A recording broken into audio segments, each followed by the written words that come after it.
Bom dia, meu amigo, bom dia, minha amiga. Nós estamos aqui nesse momento para trazermos mais um ensinamento da Palavra de Deus. Nesse domingo, agora que já são 9 horas da manhã, vamos falar hoje a respeito de profecias cumpridas, literalmente, segundo o sentido costumeiro das palavras. Nós vamos começar a ver as profecias que já se cumpriram e se cumpriram literalmente, do jeito que elas foram dadas. E você vai entender, meu amigo, minha amiga, meu irmão, minha irmã, que nós precisamos acreditar nas profecias que ainda não se cumpriram. Porque se as profecias que foram dadas no passado e que já se cumpriram, se cumpriram literalmente, as que ainda não se cumpriram hão de se cumprir literalmente também, literalmente segundo o sentido costumeiro das palavras. Portanto, nós vamos começar a mostrar aqui, vamos mostrar essas 6 profecias hoje. A primeira profecia está em Miqueias 5:2. É sobre o nascimento em Belém do Cristo, do Senhor Jesus. Vamos ler primeiro Miqueias 5:2. Leia comigo aí, por gentileza. E tu, Belém, Efratá, posto que pequena entre os milhares de Judá, de ti me sairá o que governará Israel, e cujas saídas são desde os tempos antigos, desde os dias da eternidade. Miqueias 5:2. Ou seja, aqui em Miqueias 5:2, nós encontramos a profecia que o nascimento do Messias, do Cristo, se daria na cidadezinha chamada Belém. Em hebraico é Betlehem e quer dizer casa do pão. Belém Efratá. Onde nós vemos o cumprimento desta profecia? Em Mateus 2:1-12, está escrito assim, vamos ler. E tendo nascido Jesus em Belém de Judéia, no tempo do rei Herodes. Está vendo? Onde Jesus nasceu? Em Belém. Se cumpriu do jeito que tinha sido dito ou não? Se cumpriu do jeito que tinha sido dito. Vamos continuar lendo. E tendo nascido Jesus em Belém de Judéia, no tempo do rei Herodes, eis que uns magos vieram do Oriente a Jerusalém, dizendo: onde está aquele que é nascido rei dos judeus? Porque vimos a sua estrela no Oriente e viemos adorá-lo. E o rei Herodes, ouvindo isto, perturbou-se, e toda Jerusalém com ele. E congregados todos os principais sacerdotes, os escribas do povo, perguntou-lhes onde havia de nascer o Cristo. E eles lhe disseram: em Belém da Judéia, porque assim está escrito pelo profeta. E tu, Belém, terra de Judá, de modo nenhum és a menor entre as capitais de Judá, porque de ti sairá o guia que há de apacentar o meu povo Israel.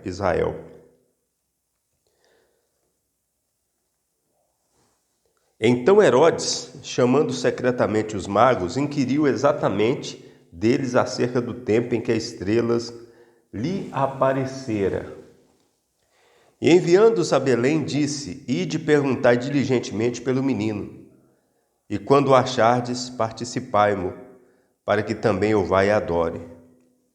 E tendo eles ouvido o rei, partiram, e eis que a estrela que tinham visto no oriente ia diante deles, até que chegando se deteve sobre o lugar onde estava o menino.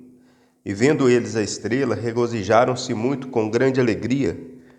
E entrando na casa, acharam o menino com Maria, sua mãe, e prostrando-se o adoraram. E abrindo seus tesouros, ofertaram-lhe dádivas, ouro, incenso e mirra. E sendo por divina revelação avisados num sonho para que não voltassem para junto de Herodes, partiram para sua terra por outro caminho. Ou seja, está claro, né, que assim como foi profetizado, Miqueias 5:2, Jesus nasceu em Belém.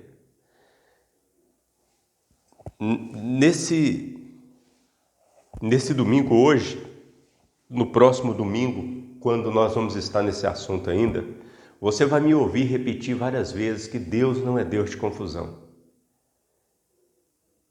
Você vai me ouvir repetir várias vezes que ou a pessoa crê na Bíblia ou não crê. Tem muitos aí que não creem em nada da Bíblia e quer pregar a Bíblia e quer usar a Bíblia. E eu sei para quê? Para receberem de Deus um juízo muito severo no futuro.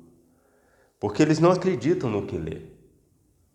Veja que os principais sacerdotes, eles sabiam. Interpretavam a profecia literalmente.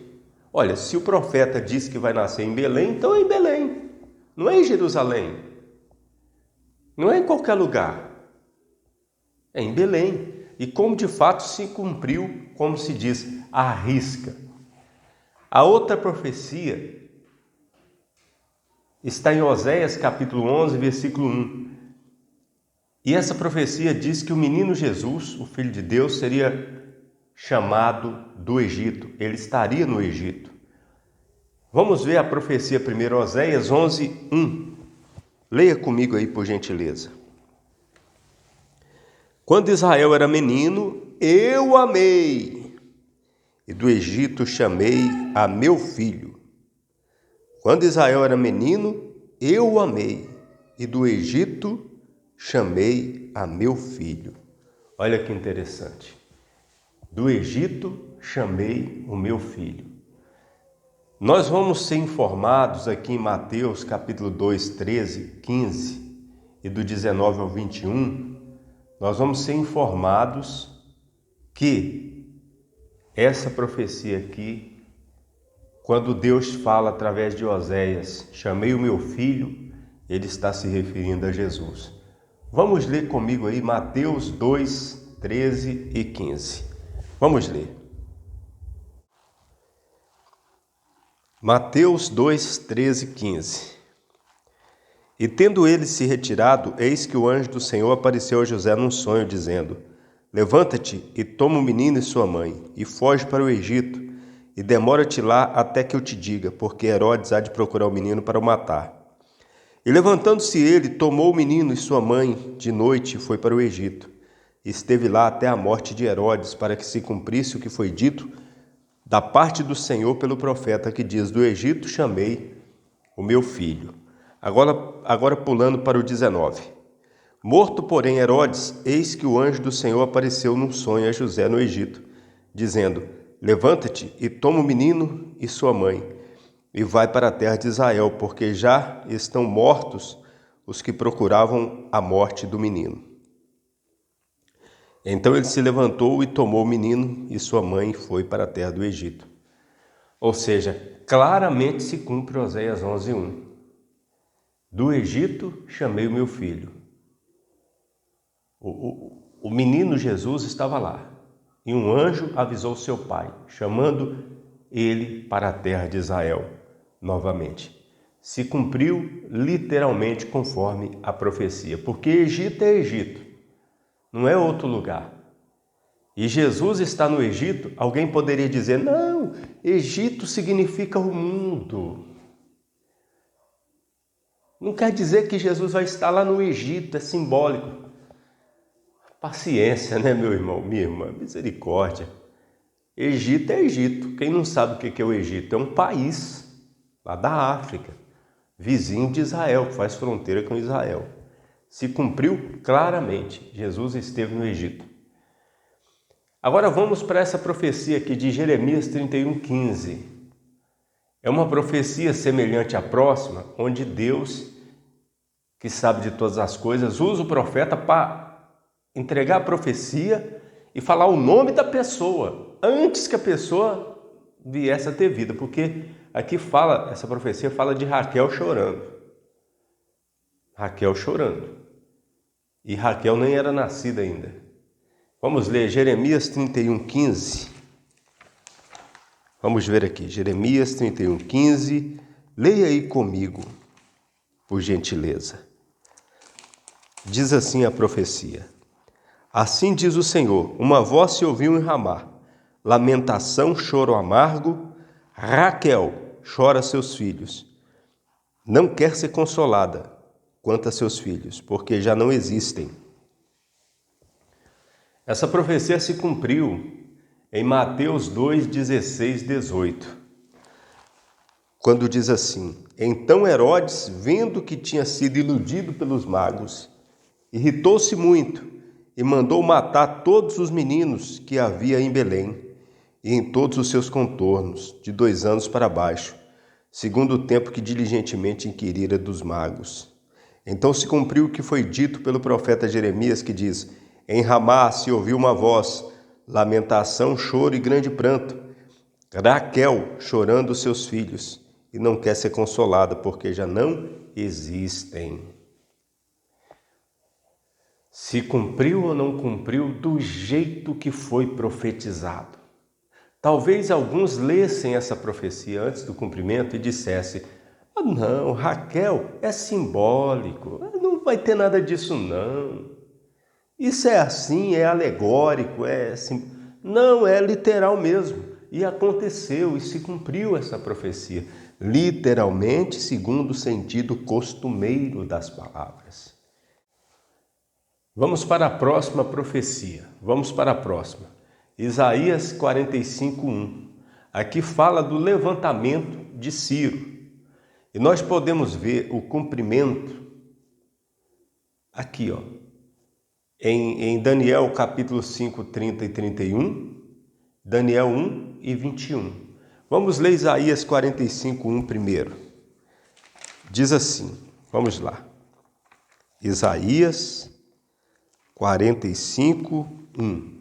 Diz assim: Assim diz o Senhor ao seu ungido, a Ciro, a quem tomo pela mão direita, para bater as nações diante de sua face, e descingir os lombos dos reis, para abrir diante deles as portas, e as portas não se fecharão.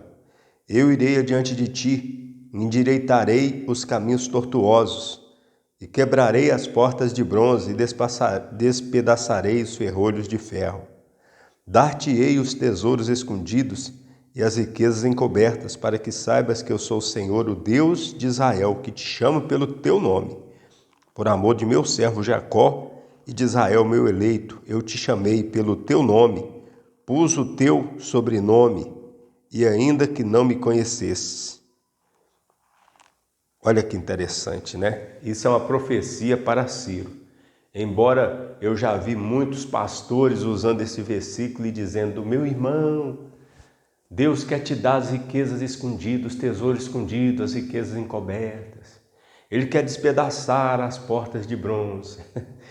Não, essa profecia foi para Ciro, exclusivamente para Ciro. E se cumpriu. Nós podemos ver em Daniel, capítulo 5,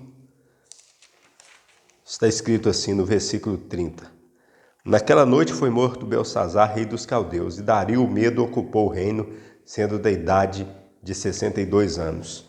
E aqui em Daniel 1:21 diz: E Daniel permaneceu até o 1º ano do rei Ciro. Ou seja, Deus levantou Ciro. Temos mais coisas para falar a respeito disso, mas vamos nos ater aqui. Vamos nos ater aqui para não passarmos do horário. Em um outro domingo nós falamos mais detalhadamente a respeito de Ciro. Mas o fato é que antes dele nascer, Deus anunciou que haveria de levantar este homem. Este homem que não conhecia a Deus, mas seria levantado por Deus. Está em Isaías 45:1. E nós vemos que se cumpriu integralmente, literalmente, segundo o sentido costumeiro das palavras. Agora vamos para essa parte aqui, ó, Mateus 16, 21, 17, 22, 23. Jesus, ele profetiza a morte e a ressurreição dele. A sua morte e a sua ressurreição. Vamos ver então, Mateus capítulo 16, 21. Jesus vai dizer assim, ó. Desde então começou Jesus a mostrar aos seus discípulos que convinha ir a Jerusalém e padecer muitas coisas dos anciões e dos principais sacerdotes e dos escribas e ser morto e ressuscitar ao terceiro dia. Olha que interessante, hein? Aí do 17, 22, 23. Ora, achando-se eles na Galiléia, disse-lhe Jesus: o Filho do Homem será entregue na mão dos homens, matá-lo-ão e ao terceiro dia ressuscitará. Olha que interessante. Jesus disse que iria ser morto, disse por quem e disse que iria ressuscitar 3 dias depois, no terceiro dia. Mateus 27, 1, 50 diz assim: e chegando amanhã, todos os principais sacerdotes e os anciões do povo formavam juntamente conselho contra Jesus para o matarem. E amarrando-o, levaram e entregaram ao presidente Pôncio Pilatos. Agora o versículo 50. E Jesus, clamando outra vez com grande voz, rendeu o espírito. Ou seja, Jesus morreu, passou pela morte. E quem que foi culpado da morte? Quem é que procurava matá-lo? Quem Jesus tinha dito? Os principais sacerdotes, os anciões, os escribas. Só que Jesus disse que além de morrer, ele iria ressuscitar no terceiro dia. Vamos ver Mateus 28, 5 e 6. Está escrito assim: mas o anjo respondendo disse às mulheres: não tenhais medo, pois eu sei que buscais a Jesus que foi crucificado. Ele não está aqui, porque já ressuscitou, como havia dito. Vinde e vede o lugar onde o Senhor jazia. Glória a Deus, aleluia, Senhor da glória. Senhor Jesus maravilhoso, Tu és maravilhoso, Senhor. Jesus ressuscitou. Amém, meu irmão, minha irmã? Ele profetizou, ele disse: eu vou morrer, eu vou padecer nas mãos dos principais sacerdotes, mas eu vou ressuscitar no terceiro dia. E do jeitinho que Jesus disse, se cumpriu literalmente segundo o sentido costumeiro das palavras. Agora vamos só para mais uma profecia, Zacarias 9:9. Nós vemos a profecia da entrada de Jesus como rei em Jerusalém, montado no jumento, no jumentinho. Vamos lá. Zacarias, capítulo 9:9. Diz assim. Vamos lá. Alegra-te muito, ó filho de Sião, exulta, ó filha de Jerusalém. Eis que o teu rei virá a ti justo e salvador, pobre e montado sobre um jumento, e sobre um jumentinho, filho de jumenta. Interessante que a profecia é tão exata que diz, montado no jumento, um jumentinho. Só falar jumento já era suficiente, né? Poderia ser suficiente. Mas Deus, ele coloca as informações em detalhes. No jumento, um jumentinho, filho de uma jumenta. Mateus 21 diz assim, do 1 ao 11. Vamos ler, é a última referência que vamos ler. E quando se aproximaram de Jerusalém e chegaram a Betfagé, ao Monte das Oliveiras, enviou então Jesus dois discípulos, dizendo: ide à aldeia que está defronte de vós, e logo encontrareis uma jumenta presa e um jumentinho com ela. Encontrareis o quê? Uma jumenta presa e um jumentinho com ela. Desprendei-a, trazei-mos, e se alguém vos disser alguma coisa, direis que o Senhor os há de mister, e logo os enviará. Ora, tudo isso aconteceu para que se cumprisse o que foi dito pelo profeta que diz: dizei à filha de Sião, eis que o teu rei aí te vem, manso e assentado sobre uma jumenta, e sobre um jumentinho, filho de animal de carga. E indo os discípulos, e fazendo como Jesus lhe ordenara, Trouxeram a jumenta e o jumentinho, e sobre eles puseram as suas vestes, e fizeram-no assentar em cima. E muitíssima gente estendia suas vestes pelo caminho, e outros cortavam ramos de árvore e os espalhavam pelo caminho. E a multidão que ia diante e aqui seguia, clamava, dizendo: Hosana ao filho de Davi, bendito o que vem em nome do Senhor, hosana nas alturas. E entrando ele em Jerusalém, toda a cidade se alvoroçou, dizendo: Quem é este? E a multidão dizia: Esse é Jesus, o profeta de Nazaré da Galileia. Hosana ao filho de Davi. Glórias a Deus. Meu amigo, minha amiga, se cumpriu do jeito que Zacarias profetizou ou não? Se cumpriu. Como? Literalmente, segundo o sentido costumeiro das palavras. Porque Deus não é Deus de confusão. Ou a pessoa acredita na Bíblia, ou então não usa a Bíblia não. Usa a Bíblia não. Para que usar a Bíblia se você não acredita?